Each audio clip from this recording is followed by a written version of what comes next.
And good afternoon. You're listening to Ken Hudnall. This is the Ken Hudnall Show. Coming to you from our studios right here in exciting El Paso, Texas. Gateway to the Old West and the most haunted city in the country. Well, today is May the 20th, the 140th day of this year. It falls exactly in the middle of the Taurus astrological season. Excuse me. It's World Bee Day, established by the UN to raise awareness about the importance of pollinators and threats to their survival. It's also National Rescue Dog Day and a National Clinical Trials Day. And National Be a Millionaire Day. In 1862, on this date, Abraham Lincoln signed the Homestead Act, opening up millions of acres of western U.S. land for private settlement and farming.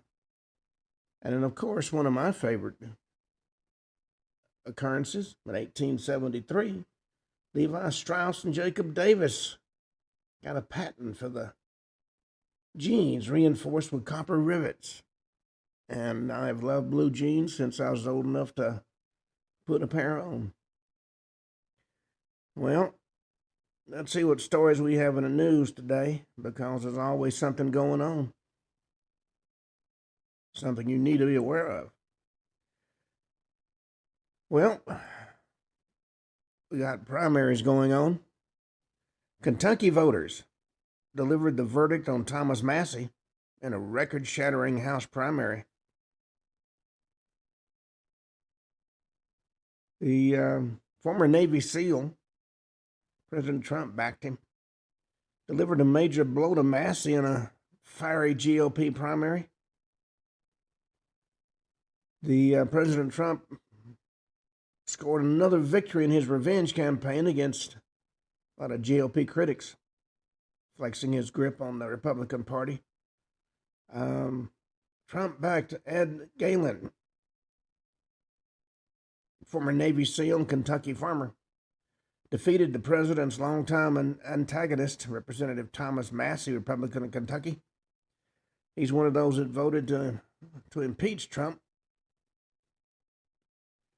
Garen's had a 10-point victory, represented a major win for President Trump's political operation and pro-Israel allied groups, who spent aggressively to unseat the sitting lawmaker. Speaking at his victory celebration, Garen thanked Trump for his support and emphasized my focus is on advancing the president's and the party's agenda to put America first and Kentucky always. Massie, talking to supporters at his primary night headquarters, I said, I've called and conceded the race. We've been honorable the whole time. We're going to stay that way. Well, Trump repeatedly unleashed on Massie in unusually personal terms in the final days of the primary contest, while spotlighting his endorsement of Garen, who he recruited into the race. They seen a lot more veterans get into politics.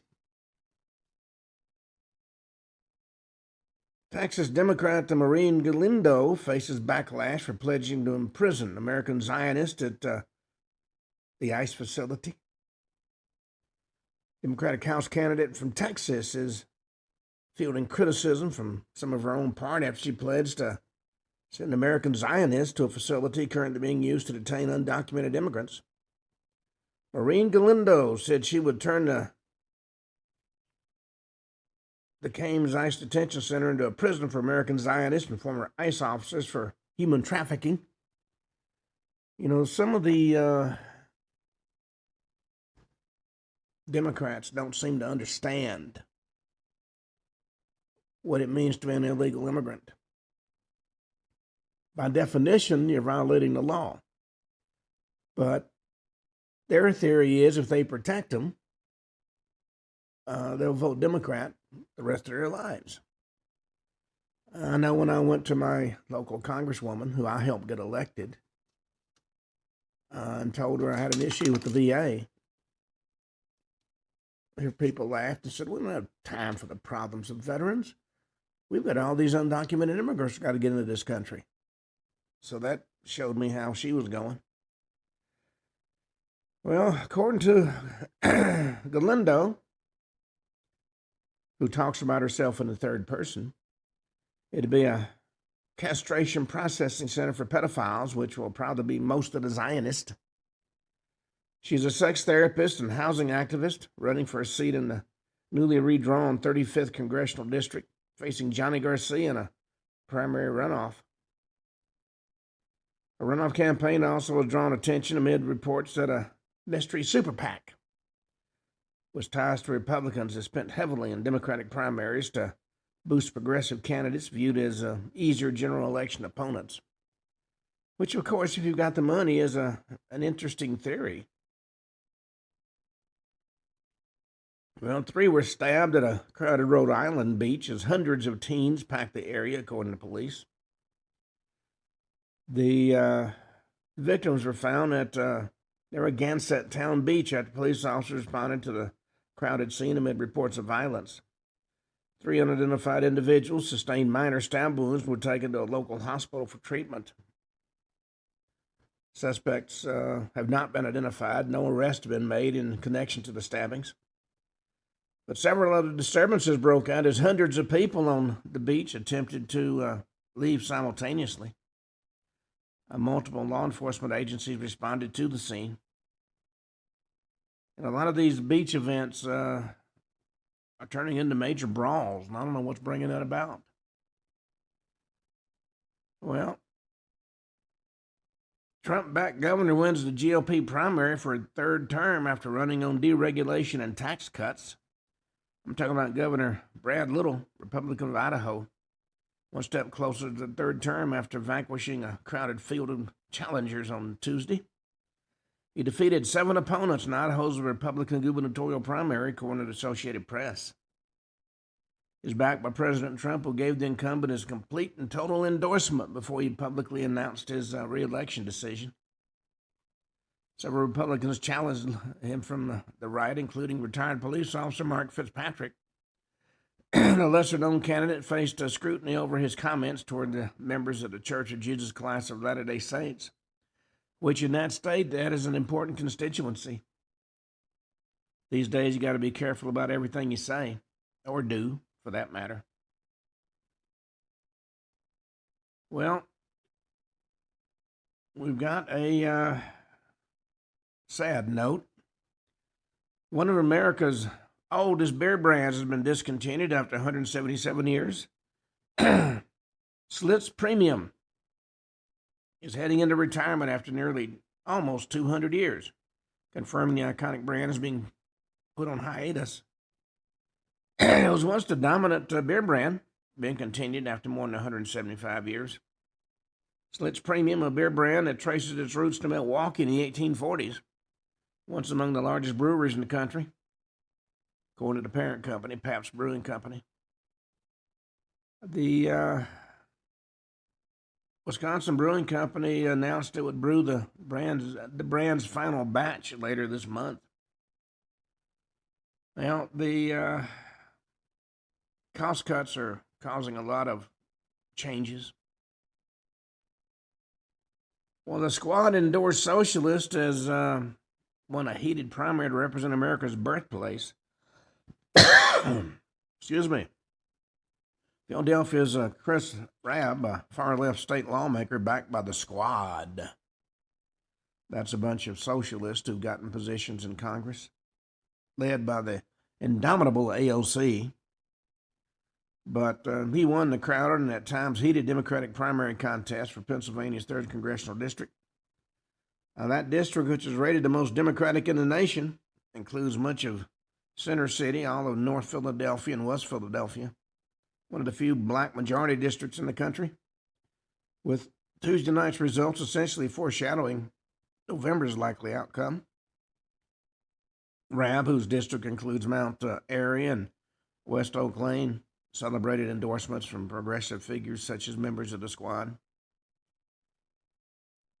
State Senator Sharif Streets, the son of former popular but controversial Mayor John Street, endorsed by several officials, including his father's predecessor, Ed Rendell, former chairman of the Pennsylvania Democratic Party, and appeared to characterize himself as a true Philadelphian, whatever that might be.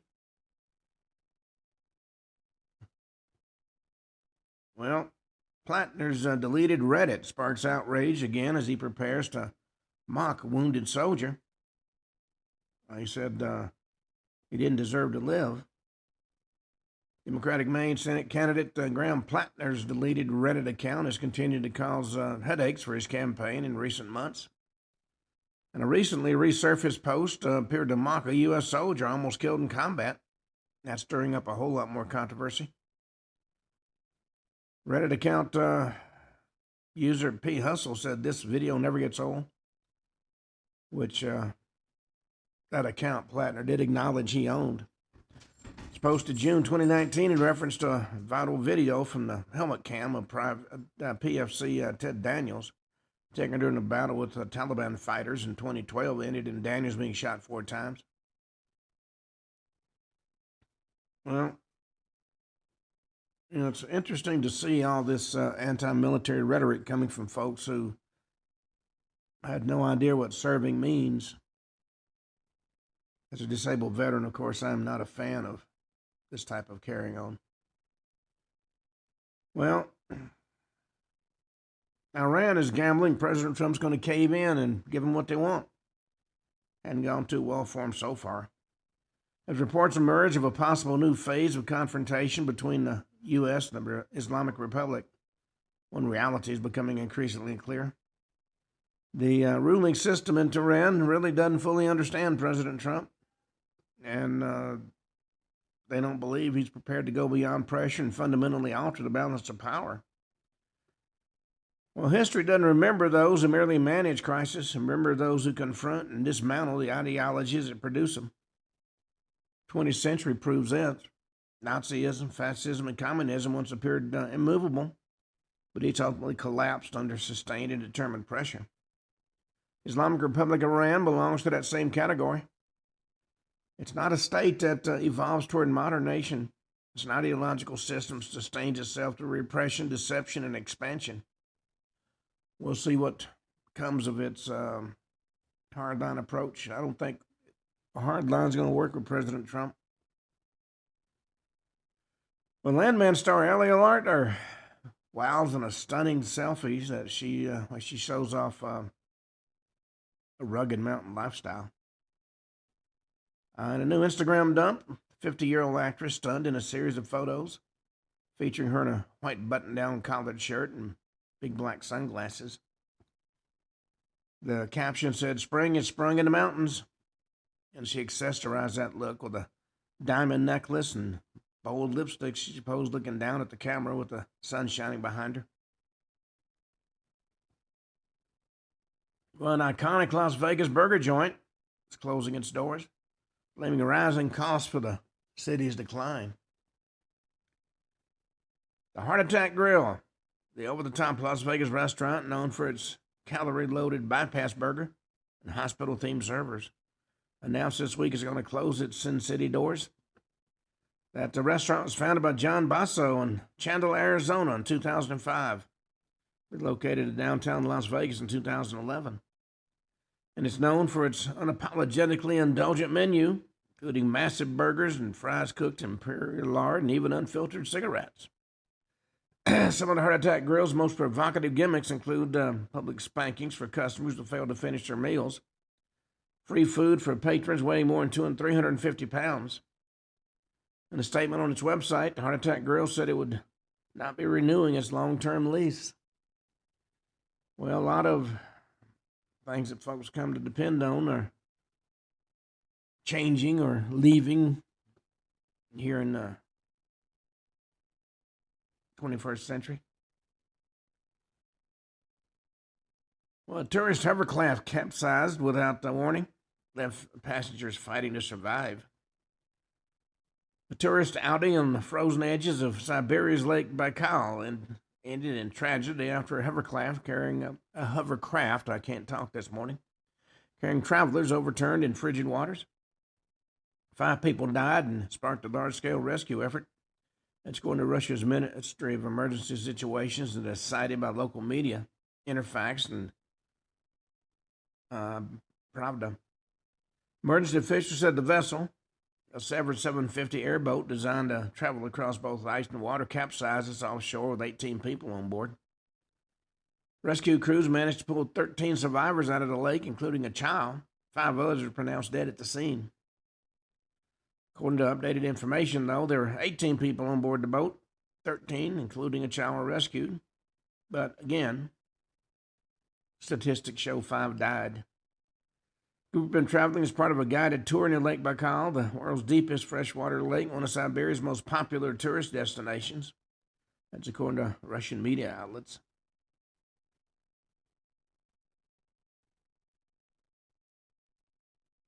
Nate Bargatze reveals family-focused vision behind a $350 million Nashville theme park ahead of his first movie release. Stand-up comic Nate Bargatze says his next act is about more than stand-up comedy, opening up about his vision for a Nashville theme park rooted in family entertainment in his own hometown history. He joined Fox and Friends Monday, less than 2 weeks before the release of his first feature film, The Breadwinner. That's going to happen on May 29th. Said the $350 million amusement park named Nateland was inspired by his first job at the since-closed Opryland USA theme park in Nashville.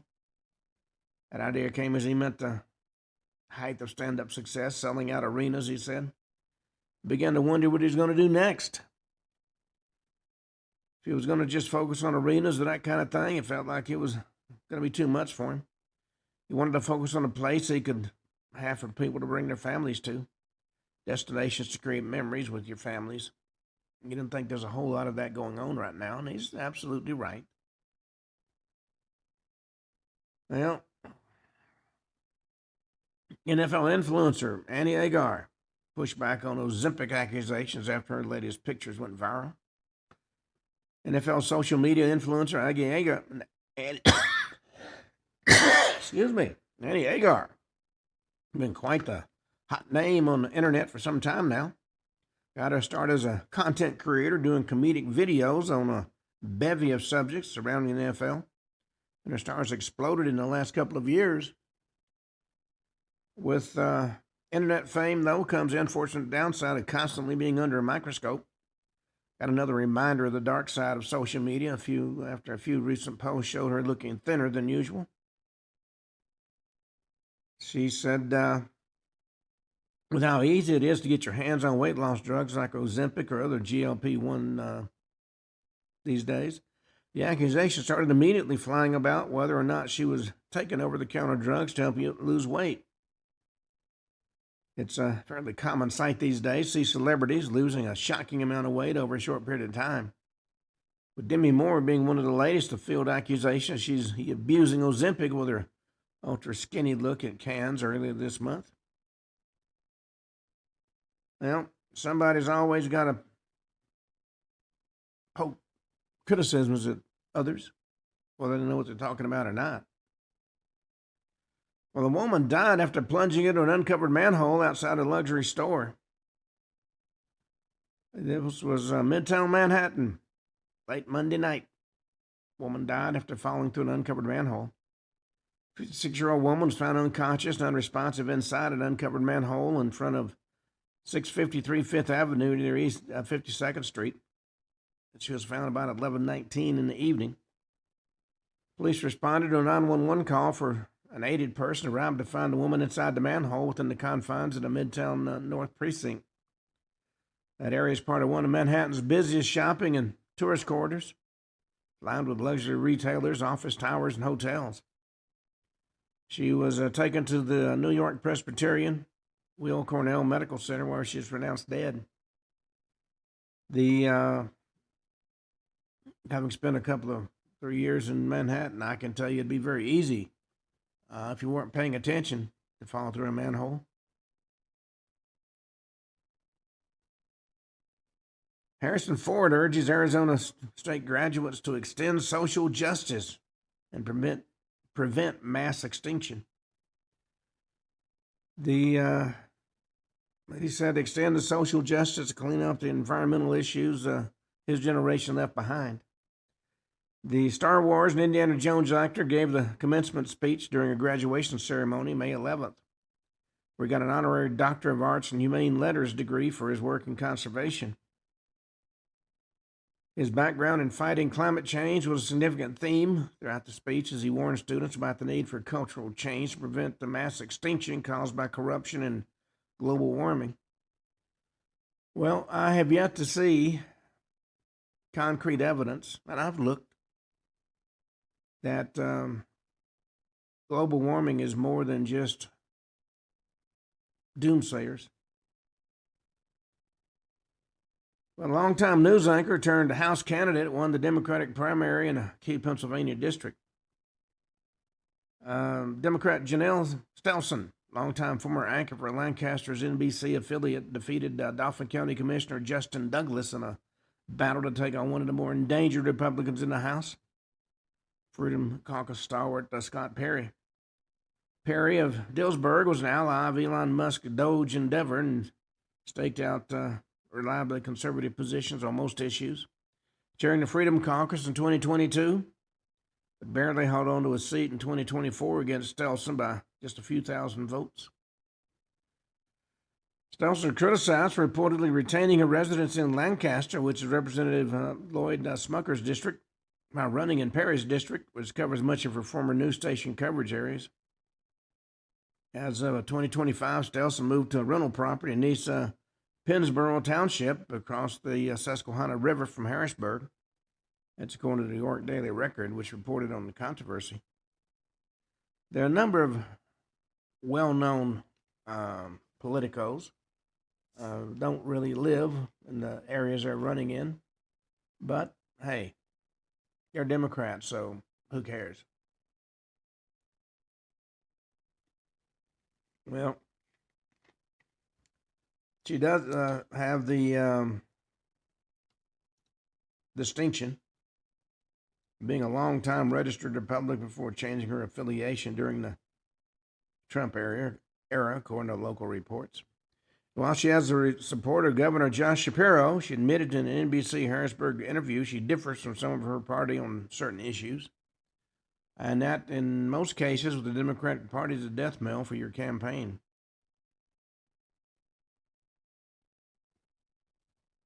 Well, the extreme depth of underwater cave made a fatal cave dive perilous at a luxury honeymoon destination. Search for the remaining bodies of the Italian divers who died inside a deep underwater cave in the Maldives continued Tuesday as officials described the recovery mission as very challenging. The 5 Italians went missing on Thursday were killed while diving near Alamatha, a cave site in Vavu Atoll, and according to Associated Press. Authorities have recovered 3 of the divers' bodies, 2 on Tuesday and 1 earlier. The other 2 bodies have been located but not yet recovered. Mohammed Hussein Sharif, spokesperson for Maldives, President Mohammed Wizu, told AP the operation was especially dangerous because of the cave's extreme depth. And second reason it's dangerous because of the actual terrain, because the specific channel has strong currents and strong downdrafts. The conditions and the visibility are almost zero once you enter the cave. Well, on that note, let us go to our topic for today. You know, lately, if you have been paying any attention, there's been a lot of release of information regarding UFOs. It's being called the disclosure period. For generations, subject of unidentified flying objects existed in the shadows between rumor and ridicule and classified intelligence operations and genuine mystery. Pilots whispered about impossible craft, radar operators tracked targets capable of maneuvers beyond known aviation technology. Astronauts hinted at unexplained observations. Military personnel signed non-disclosure agreements, remained silent for decades. Ordinary citizens who reported strange encounters found themselves mocked and dismissed and even ignored. Now, despite decades of denials, something extraordinary slowly began to change. Governments around the world, particularly the U.S., started admitting that unidentified aerial phenomena were actually real. Not necessarily extraterrestrial, mind you. Not necessarily hostile, but undeniably real. Navy gun camera footage was authenticated and released. Congressional hearings were conducted. Intelligence officials testified under oath. Task force were formed. Pentagon programs are dismissed as fantasy, were openly acknowledged. And then came the releases of information. Thousands of pages of federal files began emerging from archives. Defense agencies, intelligence reviews, contractor memoranda, pilot reports, astronaut transcripts, long-buried investigative summaries. Now, some of these documents, of course, were heavily redacted. Others appeared incomplete. Few raised more questions than they answered, but collectively, they painted a disturbing picture. The phenomena, whether you call it UFO, UAP, never really went away. Now, we don't claim to have absolute answers, or none yet exist, and our work is not based on blind belief, or is it automatic skepticism. Instead, we seek to examine the disclosure movement through the lens of history and intelligence operations, military testimony, declassified files, and the growing realization the public may have only been given a fragment of a far larger story. And the main question is, what are these objects? Advanced foreign technology? Black budget aerospace projects? Artificial intelligence surveillance systems? Maybe they're psychological operations, interdimensional phenomena, or something not originating from Earth at all. We've got a lot of questions, not a lot of definitive answers. But one thing has become increasingly difficult to deny. Governments have known far more about this phenomenon than they've admitted publicly for decades. And as these files see the light of day, researchers across the world begin comparing newly released records against historical incidents stretching back more than 70 years. Familiar names resurface: Roswell, Rendlesham Forest, the Belgian Wave, the Phoenix Lights, the Tic Tac encounters. Incidents where missiles get shut down, Apollo mission anomalies, and mysterious radar tracks over restricted military airspace. And the deeper investigators have looked, the more apparent a troubling pattern has become. Information's often been released slowly, selectively, and under pressure. Certain incidents were acknowledged, others remained buried beneath or behind classification walls. Public disclosure seems carefully managed, controlled not by scientific transparency, but by national security interest. And that raises maybe the most important question of all. If these files represent disclosure, what's still being withheld? They're not releasing everything they know. Now, I've been researching intelligence operations and military history and unexplained phenomena and covert government programs for years. I've learned a simple truth. Institutions rarely reveal sensitive information voluntarily unless circumstances have forced their hands. And the release of these files may not represent the end of secrecy. It might represent only the beginning of a new phase in information management.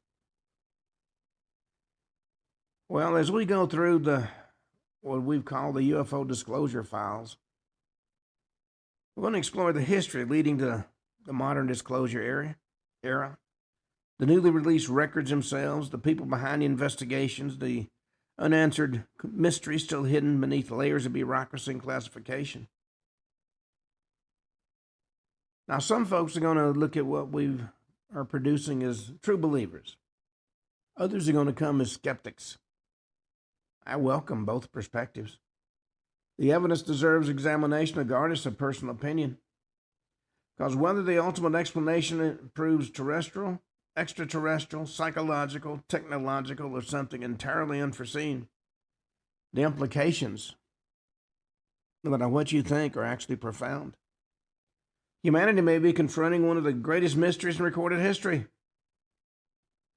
And for the very first time, the doors protecting that mystery appear to be opening up. Now, of course, there are folks, even people who hold themselves out as ufologists, who oppose the release of information because they can't present it the way they want to present it. When I used to speak at Roswell, I just put the information out. But there were others that was their main claim to fame. One gentleman and his partner wrote a book that's been around forever and never really said much, but he got people behind him to really push that book and decided he was Mr. UFO. He wasn't, but that's neither here nor there. Now, the UFOs have been discussed for hundreds of years. The so-called modern UFO era officially began in the summer of 1947. Ancient civilizations recorded fiery wheels and luminous discs and unexplained aerial phenomena in religious text and in folklore. But the events of 1947 transformed isolated mysteries into a worldwide phenomena tied directly to modern military and intelligence concerns. It all began above Mount Rainier in Washington.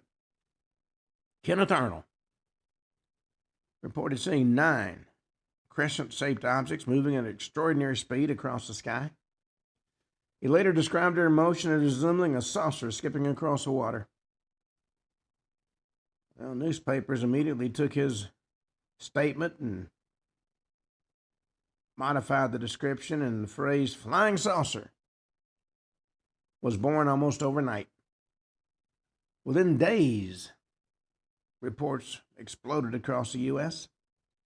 Pilots, police officers, military personnel, and ordinary civilians began describing these strange discs, glowing craft, and unidentified objects maneuvering in ways that defied conventional aviation. Some sightings were clearly hoaxes. Others were misidentified aircraft or atmospheric phenomena. But buried among the so-called noise were incidents that deeply concerned the U.S. military. And then came Roswell. July 1947. Personnel from Roswell Army Airfield announced they had recovered a flying disc from a ranch in New Mexico. And that story made headlines around the country before military authorities abruptly reversed course and announced that they had been incorrect. It was not a flying disc. The assumption was the intelligence officers at Roswell didn't know the difference between a weather balloon and a UFO. For decades, Roswell faded into obscurity. But behind the scenes, the U.S. government had already begun quietly monitoring the growing phenomena. Intelligence officials feared multiple possibilities simultaneously. They thought it could either be a Soviet psychological warfare operation, advanced foreign aircraft, mass public panic, and a chance, a remote chance, in the minds of many, that something generally unknown was operating in American airspace. In 1947, we were the most powerful country in the world, and we couldn't control what was flying in our skies. In the early 50s, the Air Force established a series of official UFO investigations. First one was Project Sign. The problem with that operation was it was done with, shall we say, openness and discussing the evidence. The powers that be in the military couldn't have that. No. So Sign was closed and Project Grudge opened up. Eventually, that morphed into Project Blue Book. Now, publicly, these projects were presented as scientific investigations intended to reassure the public. Privately, though, their mission was a lot more complicated. Internal memoranda revealed that a concern UFO reports could overwhelm communication systems during wartime or even be exploited by foreign adversaries. Intelligence agencies worried the phenomena could trigger social instability if mishandled. The famous Robertson panel of 1953 was a turning point in UFO investigations. It was actually convened by the CIA. And that panel concluded that UFOs themselves presented far less danger than public fascination with them. Officials-filled adversaries could exploit mass sightings to clog military reporting channels and create total confusion during a national emergency. Now, the solution they came up with was not full transparency. Instead, the government adopted a strategy of public debunking and controlled ridicule. When in doubt, everybody involved is a fool. Seemed to be the attitude. Scientists, media organizations, and military spokesmen increasingly dismissed sightings regardless of witness credibility. Pilots who reported encounters risked damage to their careers. Radar operators learned quickly that discussing unusual tracks could bring unwanted scrutiny. Military personnel signed secrecy agreements, remained silent for decades. You could actually lose a career if you were too vocal about what you'd seen. Despite the official dismissals, sightings continued. Some became impossible to ignore. Washington, D.C., during the summer of 1952, radar operators tracked unknown objects maneuvering over the nation's capital itself. Fighter jets were scrambled repeatedly. Pilots visually observed luminous objects performing extraordinary maneuvers before they vanished. The public, of course, demanded answers. The Air Force insisted it was no threat, but classified discussions told an entirely different story. Throughout the Cold War, intelligence agencies quietly collected UFO reports from around the world. Encounters involving nuclear weapons facilities drew particular attention. Missile crews reported glowing objects hovering near launch sites. And some personnel openly claimed missiles temporarily malfunctioned during those sightings. And it wasn't just here. The pattern repeated itself internationally. The Brits, the Soviets, the French, the Belgians, Brazilians, and Canadian authorities all conducted various degrees of classified UFO research.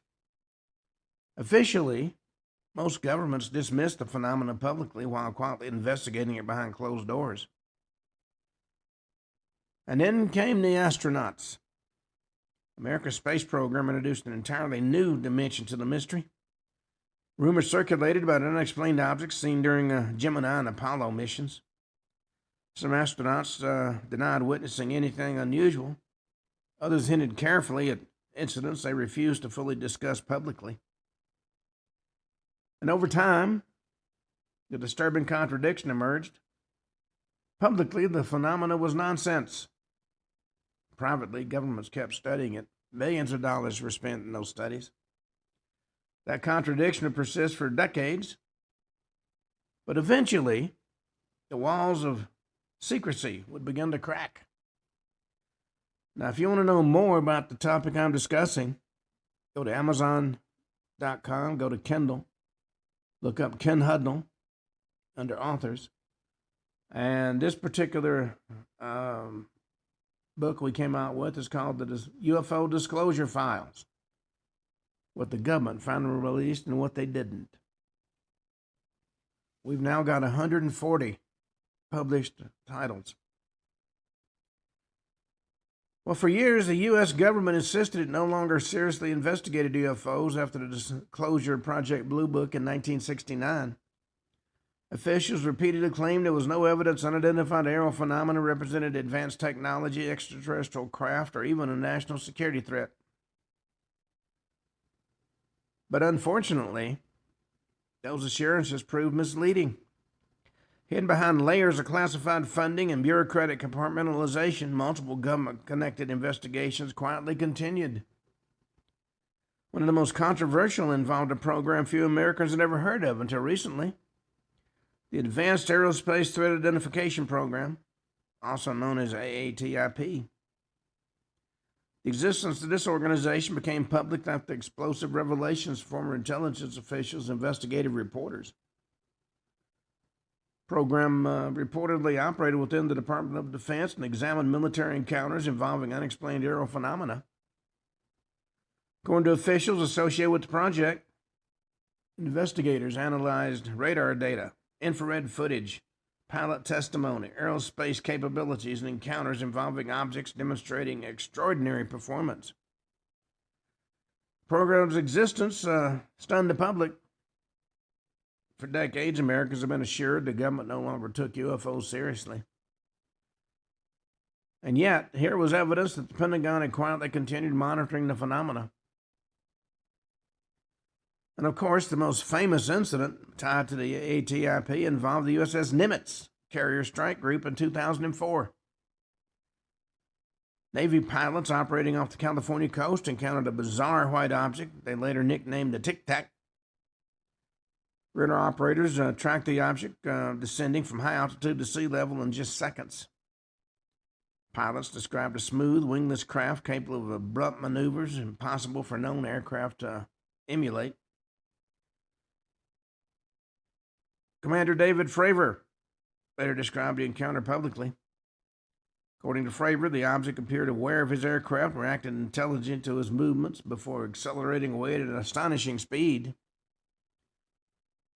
Infrared video footage associated with later Navy encounters intensified public interest. Video clips labeled Gimbal and Go Fast and FLIR 1 spread rapidly online. Initially dismissed by skeptics as hoaxes, the videos were eventually authenticated by the Pentagon itself.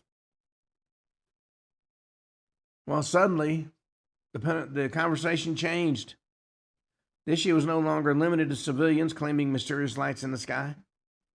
These were trained military aviators operating advanced sensor systems while describing encounters with objects displaying capabilities beyond known aviation technology. Congress began asking questions. Intelligence officials provided classified briefings. Senators demanded transparency regarding unidentified objects operating near military training zones and sensitive installations. But even amid growing openness, contradictions still persisted. Officials admitted the objects were real while refusing to explain what they were. Some analysts believed the craft represented advanced foreign technology developed by adversaries such as China or Russia. As if. Others argued the observed capabilities exceeded known aerospace engineering entirely. Then came the whistleblowers. Former intelligence officer David Grush ignited worldwide controversy when he claimed the U.S. possessed crashed retrieval programs involving non-human craft. He alleged information had been legally withheld from Congress for decades. Now, supporters, of course, viewed him as courageous. Critics viewed him as unreliable. But regardless of interpretation, the disclosure movement rapidly accelerated. The Pentagon established the All-Domain Anomaly Resolution Office, or the AARO. They love their acronyms, don't you know? But they established it to investigate unidentified phenomena across air and sea and space domains. Hearings took place on Capitol Hill. Military personnel increasingly came forward describing encounters they'd once feared discussing publicly. And the stigma surrounding UFO reports began slowly to erode. But many researchers remain skeptical of the government's sudden openness. Why now? Why release videos and admit the existence of investigations after decades of denial? Well, some, of course, believed that public transparency had finally prevailed. Others suspected controlled disclosure, a carefully managed process designed to release selected information while concealing more sensitive realities. But beneath all of it lingered the most unsettling possibility of all. What if these programs had discovered something they still could not fully explain? And they were trying to get folks ready for what could be a massive upheaval. Well, the first major wave of modern UFO disclosure didn't arrive with dramatic presidential speeches or televised announcements. Instead, it emerged gradually through leaked videos and declassified memoranda and congressional pressure and Freedom of Information Act requests and investigative journalism. Then the official file releases began. First glance, a lot of the released documents appeared disappointing. Some of them are heavily redacted. That is a favorite thing that the government likes to do. They'll release the document you want, but you can't read a word on the page. Others contain mundane discussions about aerial observations, unidentified radar tracks, or internal debates over classification procedures. But careful researchers quickly realized something important. The significance was not always in what the documents explicitly stated. Often the most revealing details involved who was discussing the phenomena, which agencies were actually involved, how long the investigation had continued, and the level of concern shown by defense officials. Well, for those who looked carefully, patterns emerged almost immediately. Apparently, military encounters are far more common than publicly acknowledged. Pilots repeatedly reported objects operating near restricted airspace and naval training zones. Intelligence agencies tracked incidents internationally. Aerospace contractors appeared repeatedly within classified discussions. And some released records described encounters involving sudden acceleration, extreme maneuverability, silent propulsion, disappearance from radar, and objects entering or exiting the ocean. Particularly troubling were files involving nuclear facilities. For decades, there had been rumors circulated that unidentified objects showed unusual interest in missile bases and weapons installations. Well, newly released records appeared to confirm at least a part of those stories.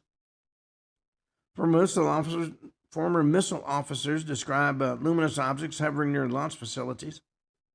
Radar systems tracked unknown craft over sensitive military sites. In some cases, personnel claimed weapon systems experienced unexplained malfunctions during encounters. Skeptics argued a lot of incidents could be explained by equipment failures, misidentification, or even Cold War confusion. Maybe. But the sheer number of recurring reports across decades did trouble investigators. Then attention shifted during the Apollo era. Among the most controversial material were discussions surrounding astronaut observations and mission transcripts.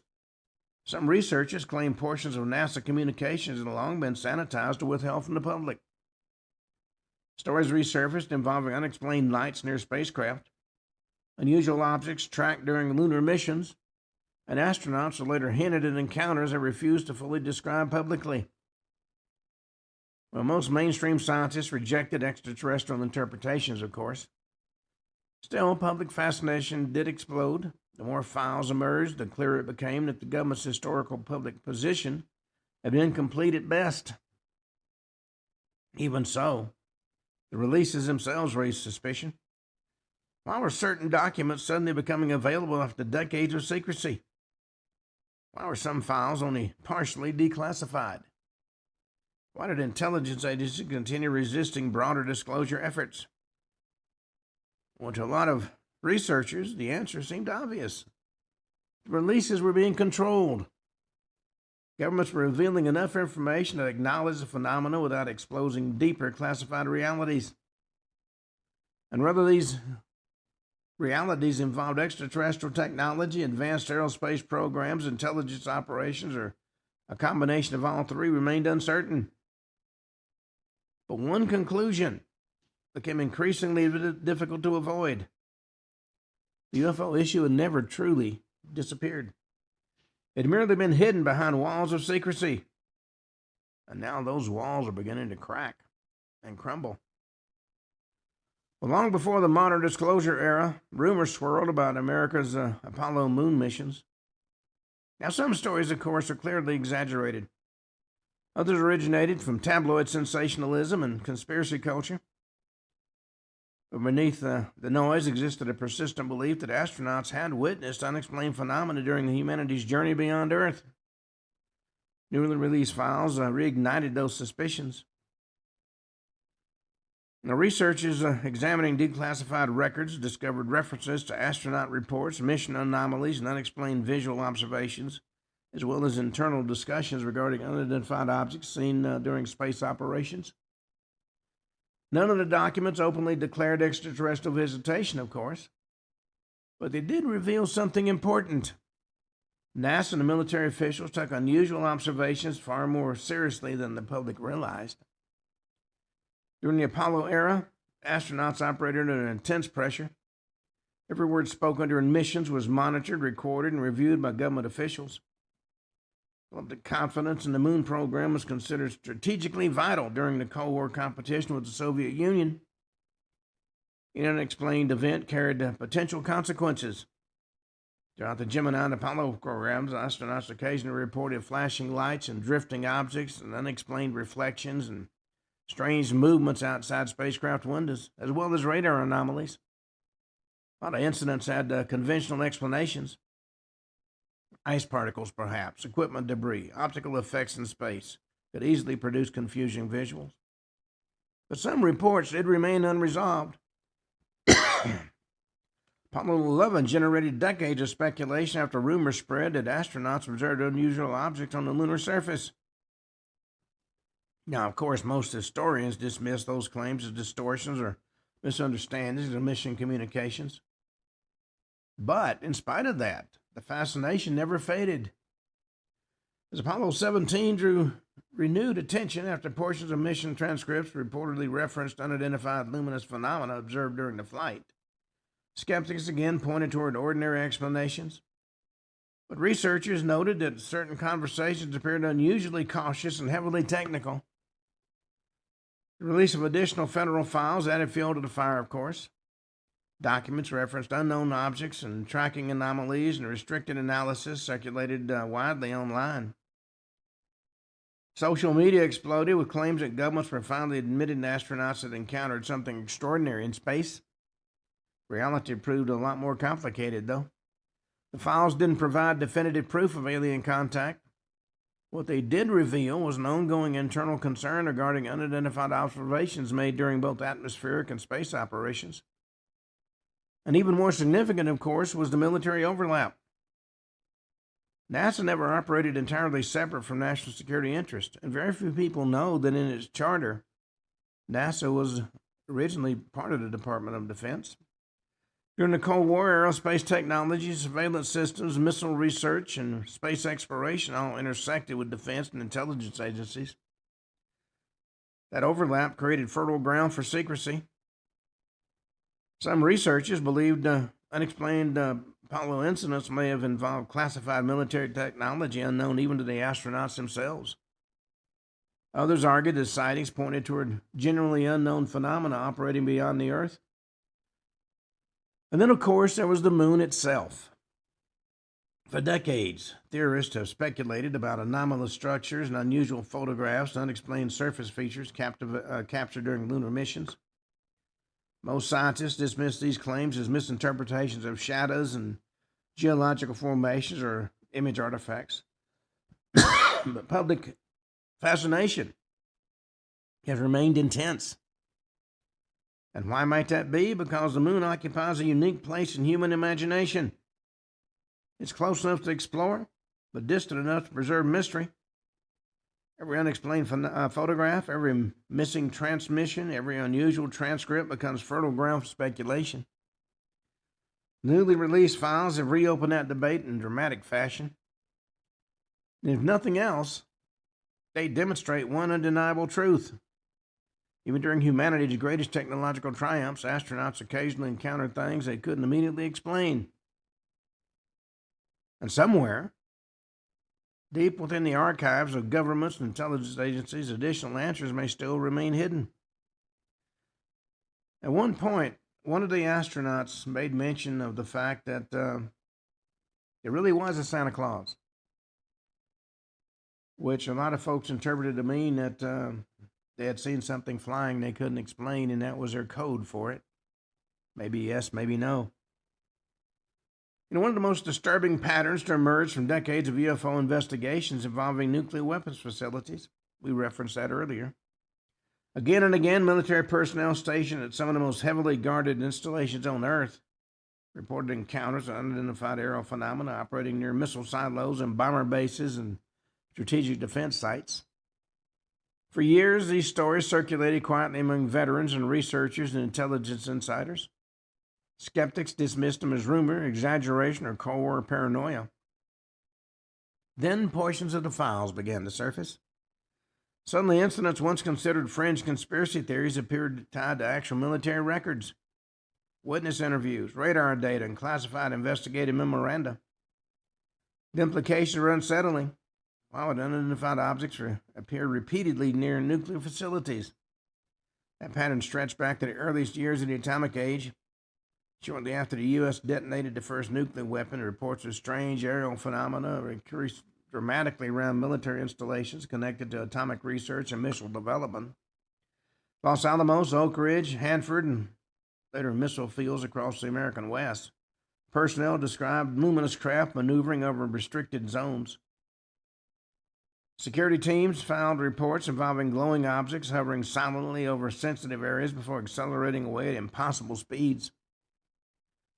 Now, initially, intelligence officials feared Soviet espionage, and that concern made sense at that point in time. During the early Cold War, the Soviet Union desperately sought information about American nuclear capabilities. Unknown aircraft near weapons facilities represented a major national security threat. But investigations continued. Many incidents failed to match conventional espionage patterns. Radar operators tracked objects capable of maneuvering maneuvers no known aircraft could duplicate. Witnesses described silent discs, glowing spears, and structured craft appearing suddenly before vanishing from detection systems. Some of the most controversial cases involved missile shutdown incidents. Former Air Force personnel later testified that unidentified objects appeared near missile silos shortly before weapon system malfunctions happened unexpectedly. In certain cases, multiple missiles reportedly entered no-launch status almost simultaneously. Captain Robert Salas became one of the most best-known witnesses associated with these events. According to him, security guards at Malmstrom's Air Force Base reported a glowing red object hovering outside the facility during a missile malfunction incident in 1967. Moments later, multiple nuclear missiles went offline. The Air Force denied extraterrestrial involvement, of course, and attributed incidents to technical problems. But internal concern remained obvious. Classified investigations continued. Intelligence officials interviewed witnesses, and security assessments expanded. And the pattern didn't stop in America. Soviet military personnel described similar encounters near nuclear facilities during the Cold War. British defense officials monitored unexplained aerial activity near strategic installations. French investigators documented repeated military sightings tied to sensitive infrastructure. The consistency of the reports troubled researchers, of course. Whatever the explanation might be, the phenomena appeared drawn repeatedly toward humanity's most destructive technology. Some theorists believe extraterrestrial observers were monitoring human nuclear development out of concern for planetary survival. Others proposed more grounded explanations involving surveillance drones and classified aerospace projects or intelligence testing operations. And still others suspected psychological warfare experiments. Of course, no definitive answers ever emerged, but the newly released files revealed something very critical. Governments quietly treated these incidents far more seriously than they admitted publicly. Well, on that note, we come to the end of today's show. We'll be back tomorrow and talk more about UFO disclosure. Until then, this is Ken Hudnall for the Ken Hudnall Show, saying have a truly great evening.